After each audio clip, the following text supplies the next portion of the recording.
Hello students, today once again we are talking about the psychology and sports. इसके first और second part में हमने बात की थी सबसे पहले कि personality. What about you think about your personality? Personality is depends on your shape, size, thinking, motivation, behavior and everything. ये सारी चीज़ें डिपेंड करती हैं आपकी पर्सनालिटी के ऊपर. किस तरह का आप किसी के साथ बिहेव करते हो, किस तरह से आप किसी की बातों का रिएक्ट करते हो, ये सारी चीज़ें हमने पढ़ी थी इसके अंदर पर्सनालिटी के अंदर. उसके बाद हमारा मेन जो टॉपिक था उसके अंदर हमने देखा था कि शेल्डन और एक जंग्स क्लासिफिकेशन और एक बिग फाइव थ्योरी. तीन अलग अलग पार्ट के अंदर हमने डायमेंशन किया था हमारे बॉडी सिस्टम का, इमोशनल सिस्टम का और सोशल सिस्टम का. तो पर्सन था शेल्डन जिसने क्लासिफाई किया था बॉडी के पार्ट्स को, जिन्होंने तीन पार्ट के अंदर उनको डिवाइड किया था. एंडोमॉर्फ, मेसोमॉर्फ और एक्टोमॉर्फ. जो बॉडी बहुत ज़्यादा फैट परसेंटेज इस बॉडी के ऊपर बहुत ज़्यादा होता है, दैट्स लाइक एंडोमॉर्फ. मेसोमॉर्फ जो फिजिकली बहुत अच्छा फिट होता है, एंड एक्टोमॉर्फ जो स्लिम और थिन होता है, बहुत लंबा होता है, बहुत पतली लॉन्ग फेस होता है, इस तरह से. तो वो हमने बात की थी. उसके बाद हमने बात की थी कि जंग्स क्लासिफिकेशन. जंग क्लासिफिकेशन के अंदर एक बार फिर उन्होंने दो पार्ट के अंदर इंट्रोवर्ट और एक्सट्रोवर्ट और एक और नाम दिया था, वो था एम्बीवर्ट. इंट्रोवर्ट, एक्सट्रोवर्ट और एम्बीवर्ट. इंट्रोवर्ट और एक्सट्रोवर्ट का कॉम्बिनेशन था एम्बीवर्ट. ये सारी चीज़ें हम एक्सप्लेन कर चुके हैं जहाँ तक हमें पता है. इसके बाद हम बात करते हैं, हमारा नया टॉपिक आया था मोटिवेशन. मोटिवेशन के अंदर हमने पढ़ा था कि मोटिवेशन क्या है.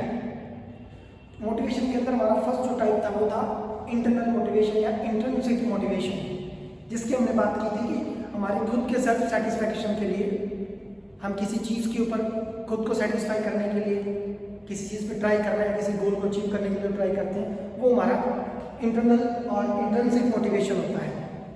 अब इंट्रिंसिक मोटिवेशन या इंटरनल मोटिवेशन को और ज़्यादा अच्छे से सेटअप करने के लिए हमने क्या बात की थी कि कुछ इसके पार्ट पढ़े थे, जैसे गोल सेट करना कि ये गोल मेरे को अचीव करना है. I want to be look like perform in any game for the India, representing for the India. इस तरह से मतलब इंडिया के लिए हमें किसी गेम के अंदर पार्टिसिपेट करना है. तो वो हमारा एक इंडिया के लिए किसी गेम के अंदर पार्टिसिपेट करना वो हमारा एक गोल हो गया. तो वो गोल हमें क्या करना पड़ेगा, हमें सेटिंग करनी पड़ेगी उसकी कि किस तरह से कौन सा गोल सेट करेंगे और हम किस तरह से किस वे से उसको अचीव कर सकते हैं. उसके बाद हमने self appraisal, auto suggestion, positive attitude and knowledge की बात की.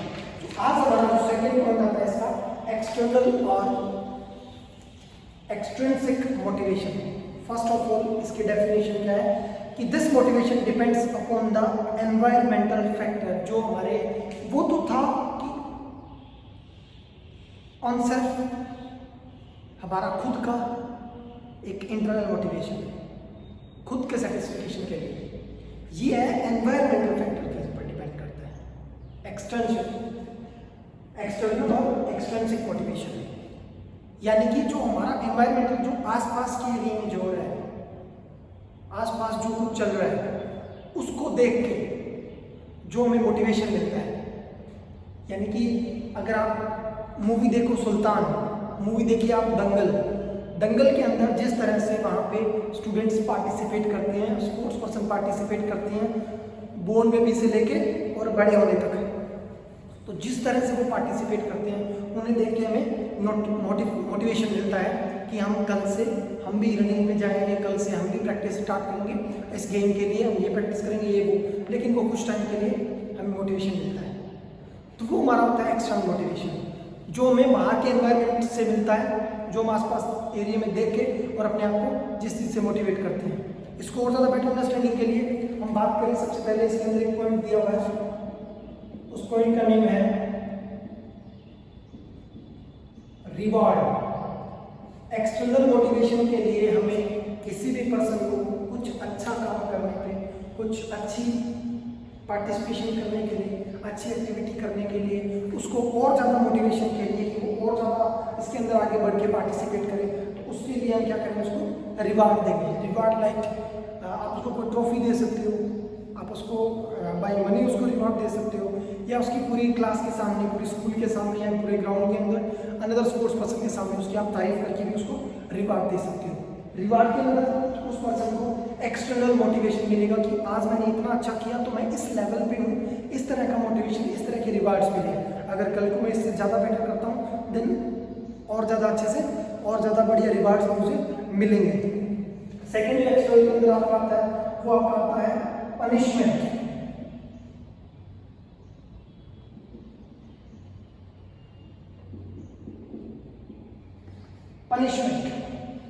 अब पनिशमेंट भी एक एक्सटर्नल मोटिवेशन है।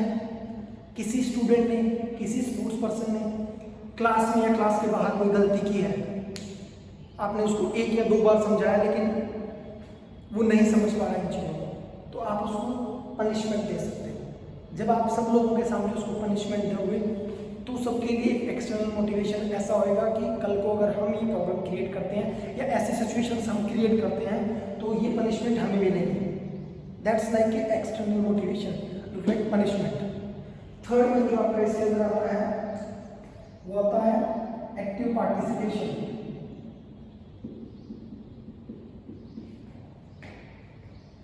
Active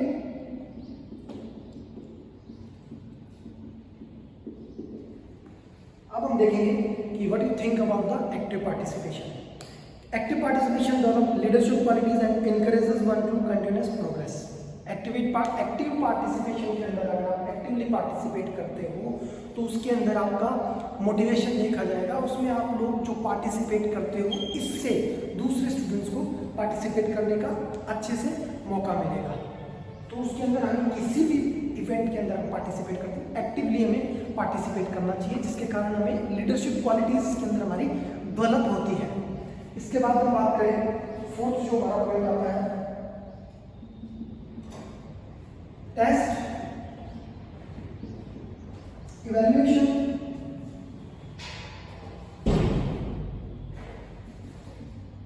and competition.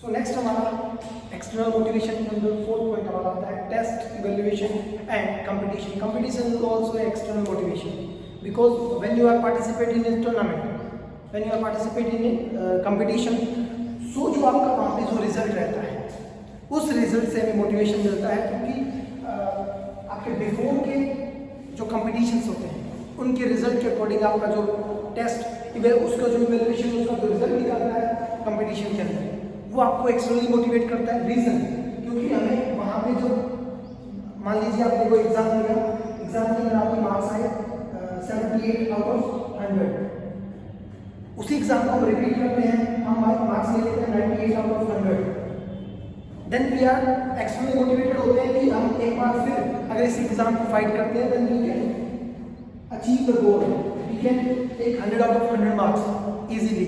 बिकॉज ये हमारा एक्सटर्नल मोटिवेशन होता है जो हमें बाहर के पार्टिसिपेशन से मिलता है।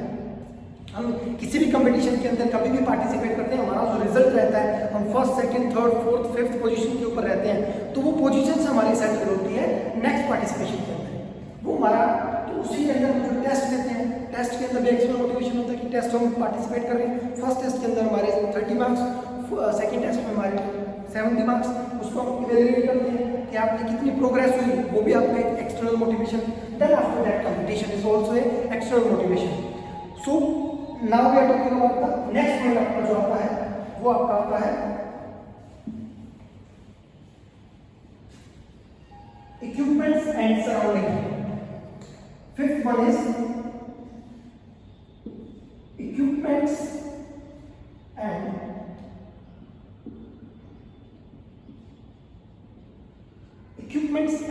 surrounding. This is also a component of external motivation. Reason, equipment is also a good component of external motivation, क्योंकि equipment भी हमारी पार्टिसिपेशन को इंक्रीज करते हैं।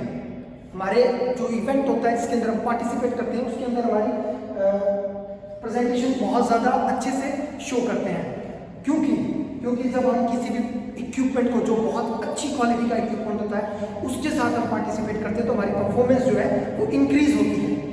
सराउंडिंग जो आसपास का एनवायरनमेंट होता है वो भी हमारे ऊपर हमारे एक्सटर्नल मोटिवेशन को डायरेक्ट इफेक्ट करता है।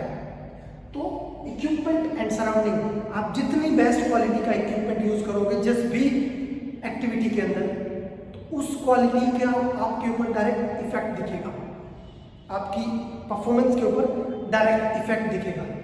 तो ये तो आपका हो गया इक्विपमेंट्स। तो यहाँ पे था आपका मोटिवेशन। अब मोटिवेशन के अंदर मेन जो वर्ड आता है हमारा कि मोटिवेशन टेक्निक्स इन स्पोर्ट्स, किस तरह से स्पोर्ट्स के अंदर मोटिवेट करने की हमें टेक्निक मिल सकती है। तो फर्स्ट हमारा जो इसके अंदर वर्ड आता है वो है good health of athlete. Motivation के थ्रू हमारी हेल्थ को बहुत अच्छी बना सकते हैं। रीजन, क्योंकि हम कहीं भी पार्टिसिपेट कर रहे हैं। जब हम पार्टिसिपेट करते हैं तो हमारी बॉडी प्रॉपरली मूव करती है, प्रॉपरली वर्क करती है, फिजिकल फिटनेस हमारी इंप्रूव होती है, तो हमारी हेल्थ भी इसके साथ क्या होती है, इंप्रूव हो जाती है, अच्छी हो जाती है। उसके बाद हमारा सेकंड इसके अंदर पॉइंट आता है हेल्दी एनवायरनमेंट। सेकंड जो हमारा इसके अंदर पॉइंट आएगा वो था हेल्दी एनवायरनमेंट। हेल्दी एनवायरनमेंट का मतलब होता है कि अगर आप किसी भी पॉजिटिवली किसी भी कंपटीशन के अंदर, किसी भी गेम के अंदर पार्टिसिपेट कर रहे हो, तो आपका एनवायरनमेंट, आपके साथ के जो लोग होंगे वो भी उस हेल्दी एनवायरनमेंट के अंदर पार्टिसिपेट करेंगे। तो वहाँ पे एनवायरनमेंट का मतलब होगा जो आपके आसपास का जो सराउंडिंग होगा, आपके आसपास का जो एरिया होगा, उसके अंदर जो लोग पार्टिसिपेट करेंगे वो भी उस रिलेट टू फिजिकल फिटनेस ही होंगे। तो वहाँ पे जब इतने सारे लोगों के साथ हम पार्टिसिपेट करते हैं तो हमारा ऑटोमेटिकली मोटिवेशन जो है बहुत इंक्रीज हो जाता है। इसलिए जो healthy environment is also a good component of motivation. Third आपका आता है इसके अंदर कि good quality equipments and good play fields. कुल मिलाकर जो हमने यहाँ पे जो बात की है वही सारी चीजें यहाँ पे वापस रिपीट हो रही है। Good quality play field and equipments.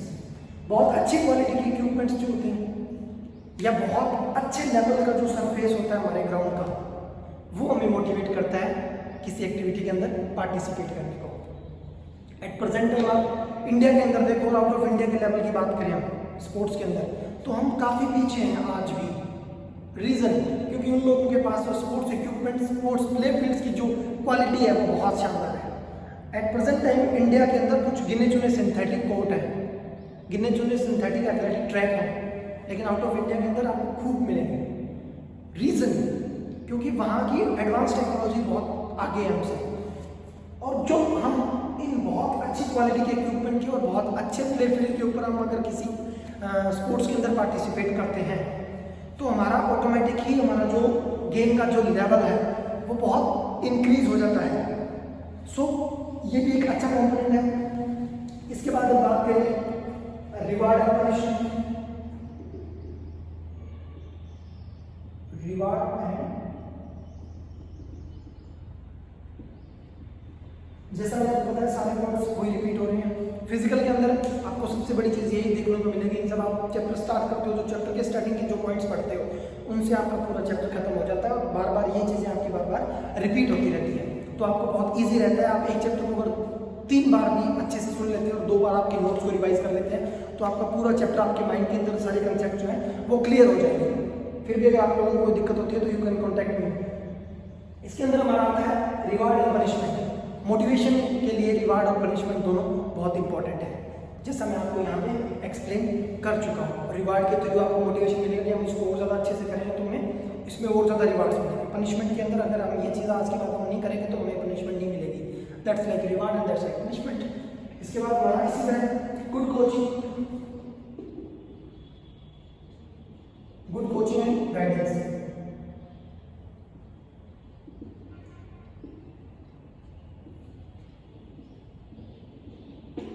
जितनी अच्छी आपकी कोचिंग होगी, जितनी अच्छी आपको कोचिंग मिलेगी, जितना अच्छा आपको शानदार तरीके से आपको गाइड किया जाएगा, वो भी आपका एक मोटिवेशन का बहुत अच्छा एक पार्ट होगा आपके लिए। तो गुड कोचिंग और गाइडेंस भी आपके लिए बहुत ज़्यादा इंपॉर्टेंट है। आफ्टर दैट हम बात करें spectators crowd feedback, most important point. Spectators जो दर्शक होते हैं, क्राउड फीडबैक, आपके लिए कितना आपका नाम लेके चिल्ला रहे हैं, वो आपके लिए बहुत इंपॉर्टेंट एक मोटिवेशन का एक पॉइंट होता है। इस तरह से हम काफ़ी सारी चीज़ें जो है मोटिवेशन के थ्रू हम एक्सप्लेन कर सकते हैं। फॉर एग्जाम्पल मैं बात बता दूँ आपको, कंपटीशन हो गया, आपका टीम वर्क हो गया, आपका स्पेक्टेटर्स क्राउड फीडवर्क हो गया, interaction between on teammates, interaction between on teammates, आपका इंटरेक्शन कैसा है आपके टीममेट्स के साथ, पॉजिटिवली कैसा है, किस तरह से आपको रिएक्ट करते हैं वो, किस तरह से आपकी बात को सुना जाता है, कि वो सारी चीज़ें आपकी डिपेंड करती है आपकी क्वालिटीज़ एबिलिटीज़ के ऊपर, कितनी आपके अंदर क्वालिटी है किसी गेम को लेकर या किसी कंपटीशन के अंदर जब आप पार्टिसिपेट कर रहे हो। इसके बाद हमारा नेक्स्ट जो मेन जो पॉइंट आता है वो आता है हमारा अग्रेशन। अग्रेशन का साफ साफ सीधा सीधा मतलब होता है गुस्सा।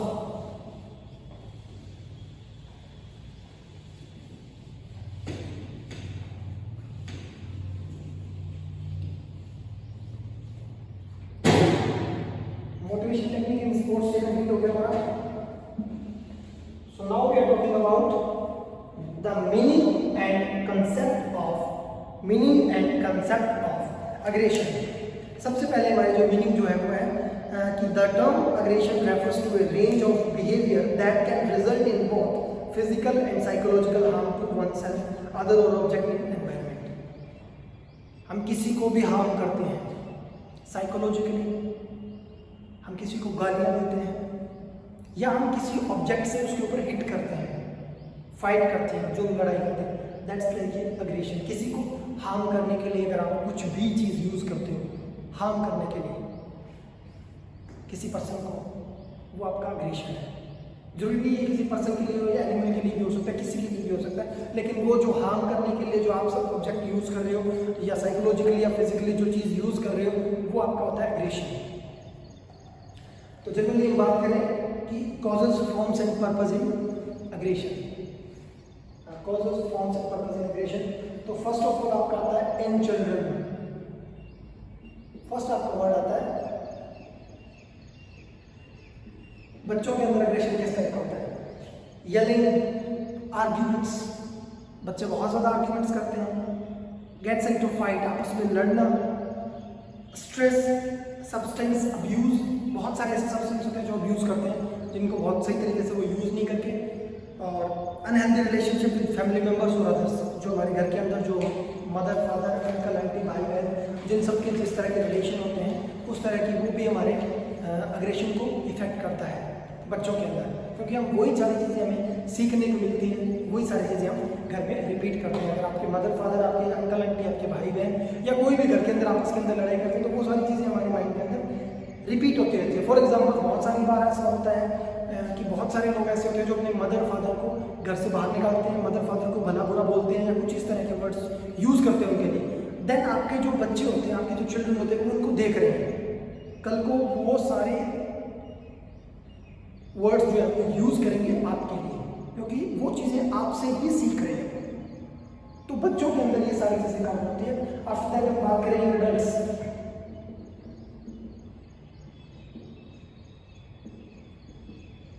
इन एडल्ट्स की बात करें, job stress, first component job stress. Job stress बहुत इंपॉर्टेंट होगी आपके लिए, क्योंकि जॉब का स्ट्रेस बहुत ज़्यादा होता है। जब तक आपकी बॉडी के ऊपर आपकी इकोनॉमिकल जो स्टेटस है वो बहुत ज़्यादा अच्छा नहीं होगा, तब तक आपकी बॉडी के ऊपर जॉब का स्ट्रेस बहुत ज़्यादा रहेगा, जिसके कारण आप चिड़चिड़ी टाइप के हो जाओगे। आपका सारा दिन माइंड टेंशन के अंदर रहता है, सारा दिन स्ट्रेस में रहता है। Other unhealthy relation with family और फ्रेंड्स, किस तरह के रिलेशन है आपके फैमिली मेम्बर्स के साथ, आपके फ्रेंड्स के साथ। पुअर फिजिकल हेल्थ, आपका फिजिकल का स्ट्रक्चर जो है वो बहुत वीक होना, बहुत कमज़ोर होना कि आप ये नहीं कर सकते, आप ये नहीं कर सकते। देन मेंटली लॉजिक, मानसिक कोई प्रॉब्लम हो हमारे रिलेटिव, मेंटल इन्फेक्शन हो गया, डिजीज, वीकनेस और इलनेस एक्सेट्रा, ये सारी टाइप्स के हमारे अडल्ट के अंदर जो है प्रॉब्लम्स होती है। अग्रेशन का रीजन जो होता है वो होता है। उसके बाद हम बात करें टाइप्स ऑफ अग्रेशन, कौन कौन से टाइप का होता है, टाइप्स ऑफ अग्रेशन इंपॉर्टेंट है, ध्यान रखना। टाइप्स ऑफ अग्रेशन के अंदर जो फर्स्ट आपका जो टाइप है वो है इम्पल्सिव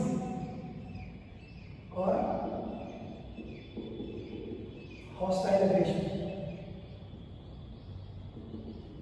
ध्यान से सुनो स्टूडेंट्स, इम्पल्सिव और हॉस्टाइल एग्रेशन। अभी हमारे ये क्वेश्चन आया था 3 मार्क्स का कि this aggression is also known as affective aggression. It is characterized by a strong emotion of anger. It is often instant and not planned.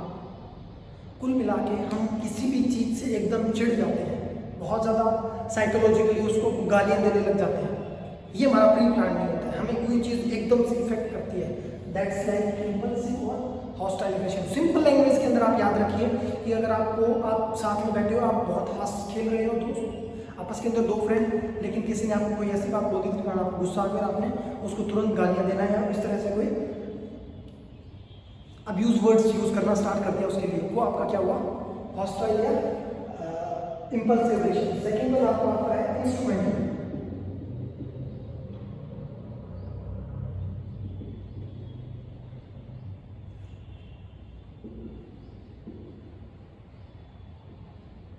Instrumental aggression just इसका opposite. Object, किसी भी object से किसी को harm करने के लिए object का यूज करना इंस्ट्रूमेंटल, यानी कि किसी को पत्थर मारा, किसी के हाथ डंडा मारा, दैट्स लाइक इंस्ट्रूमेंटल एग्रेशन। और ये होता है प्री प्लान। प्री प्लान का मतलब होता है कि किसी पर्सन को अगर आप हार्म करना चाहते हो तो पहले उसकी आप फील्डिंग लगाते हो कि इस समय यहाँ से ये पर्सन डेली निकलता है, तो उस पर्सन के ऊपर आप क्या करते हो? वहाँ पे प्लानिंग करके वहाँ पे बैठते हो, जब वो निकलता है तब वहाँ पे उसको हार्म करते हो, तो ये प्री प्लान हो गया।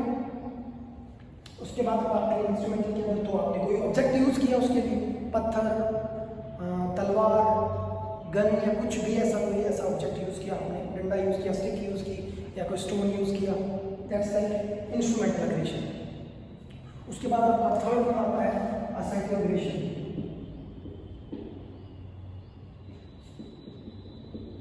असर्टिव एग्रेशन इसका मतलब है कि it is the behaviour and involve the use of legitimate physical or verbal force of achieve one's purpose. That's such sledging in cricket to cause psychological discomfort to batsmen. किसी और को harm करने के लिए किसी अनवांटेड तरीके से किसी से छुपा के उसको हार्म करने के लिए कोई ऐसे ऑब्स्टेकल्स यूज करना। लाइक क्रिकेट के अंदर हम क्या करते हैं? स्लेजिंग करते हैं। आपको थोड़े टाइम पहले डेविड वार्नर, ग्रेम स्मिथ, ये लोग लगभग 1 साल के लिए बैन हो गए थे ऑस्ट्रेलिया टीम से।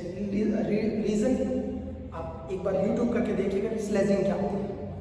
कुछ ऐसा ऑब्जेक्ट यूज करना जो बॉल को साफ करके और थोड़ा उसको खुरदरा बनाता है ताकि बॉल ज़्यादा स्पिन हो, यानी कि अनवांटेड तरीके से, जो लीगल नहीं होता, इनलीगल तरीके से, और जिसमें आप चाहते हो कि दो सामने वाले को पता भी नहीं चले, हम उसको हार्म भी कर दें। That's like assertive aggression. उसके बाद हम बात करें एग्रेशन इन स्पोर्ट्स किस तरह का होता है। सो फर्स्ट आपका आता है आपका टेम्परेचर इंक्रीज होना। जनरल सी बात है, हम किसी को हार्म करने की कोशिश करते हैं तो हमारा बॉडी का टेम्परेचर जो है बहुत ज़्यादा इंक्रीज हो जाता है, इसीलिए हमें गुस्सा आता है। उसके बाद हम होते हैं preparation of victim intent, fear of रिटेलिएशंस, game structure, home ground. ये सारी चीज़ें क्या होता है?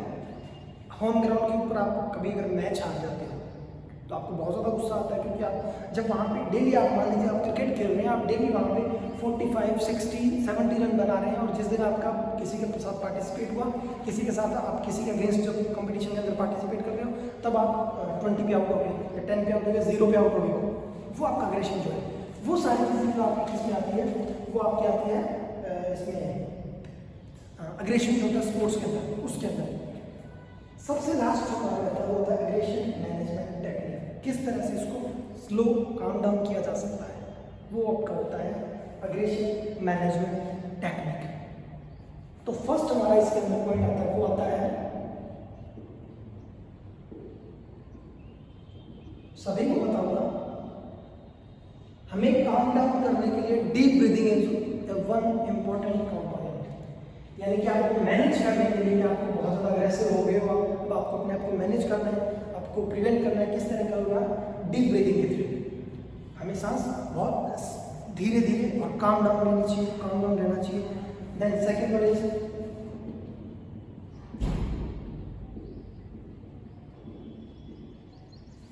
ड्रिंक वाटर, ठंडा पानी पीजिए जो आपके ब्लड के सर्कुलेशन को थोड़ा सा डाउन करता है, टेम्परेचर को थोड़ा डिक्रीज करता है, आपकी बॉडी का टेम्परेचर को थोड़ा डिक्रीज करता है, जिसके कारण आपकी बॉडी थोड़ी काम डाउन होती है, जिसके कारण आपका एग्रेशन थोड़ा डिक्रीज होता है। थर्ड वन आपका आता है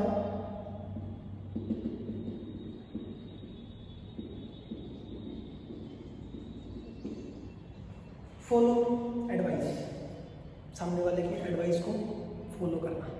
किस तरह से आप किसी की एडवाइस को फॉलो करते हो? कोई आपसे बड़ा है जो आपको समझा रहा है वहाँ पे खड़ा होकर, तो आप उसकी एडवाइस को फॉलो करना चाहिए कि हमें ये कुछ सही बता रहा है। देन नेक्स्ट वन आपका आता है focus on your target. Aggression ना करके हमें हमारे फोकस करना चाहिए हमारे गोल पे, हमारे टारगेट पे, कि हमें इसको अचीव करना है, किस तरह से हम कर सकते हैं। ये सारी चीज़ें आपके फोकस ऑन योर टारगेट आपको काम डाउन करने में आपकी हेल्प करती है। नेक्स्ट वन आपका आता है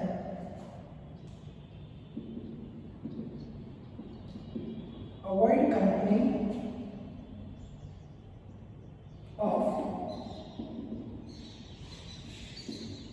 स्ट्रेस पर्सन। आपको ऐसी कंपनी अवॉइड करनी चाहिए जो पर्सन बहुत ज़्यादा स्ट्रेस्ड रहते हैं, बहुत ज़्यादा दुखी रहते हैं, बहुत चिंतित रहते हैं या बहुत ज़्यादा गुस्सा करते हैं। ऐसे लोगों को हमें अवॉइड करना चाहिए, ऐसे लोगों से हमें दूर रहना चाहिए। Next one self confidence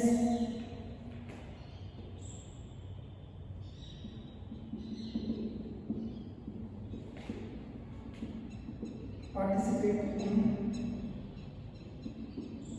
physical activity,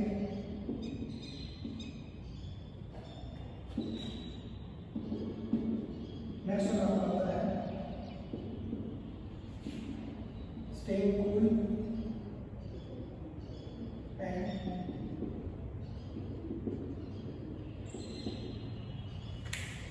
ये सारे जो हमने यूज किए हैं, सबसे पहले हमें डीप ब्रीदिंग, सांस धीरे लो ताकि आपका काम डाउन हो सके, आपका एग्रेशन कम हो सके।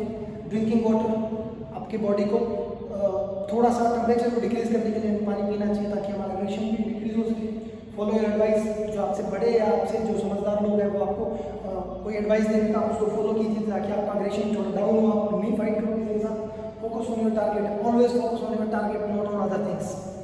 After that avoid company of stress person, ऐसे लोगों से हमें दूर रहना चाहिए जो इस तरह के इलीगल चीज़ों को यूज़ करते हैं, अब्यूजिंग लैंग्वेज को यूज़ करते हैं, इस तरह के ऑब्जेक्ट्स को यूज़ करते हैं कुछ भी। आफ्टर दैट सेल्फ कॉन्फिडेंट, हमेशा सेल्फ कॉन्फिडेंट रहना चाहिए कि हमें इस तरह की कोई हरकत नहीं करनी चाहिए, हमें हमारे गोल की तरफ ही ज़्यादा फोकस करना है, हमेशा गोल को ही टारगेट करना है, ना कि किसी पर्सन को। Then after that participate in physical activity, always trying to participate in physical activity, क्योंकि वो आपको काम डाउन रहने की पूरी सारी चीज़ें आपकी बॉडी के अंदर इम्प्रूव कर देती है। After that staying cool and confident, हमेशा ठंडे रहिए, कूल डाउन रहिए और कॉन्फिडेंट रहिए। ये हमारा चैप्टर नंबर 9 था जो आज कंप्लीट हो गया है। I will try to do my best, जितना हो सका मैंने किया है। फिर भी अगर आप लोगों को कोई प्रॉब्लम होती है तो आप मुझे कॉन्टेक्ट कीजिए। Thank you students, see you again.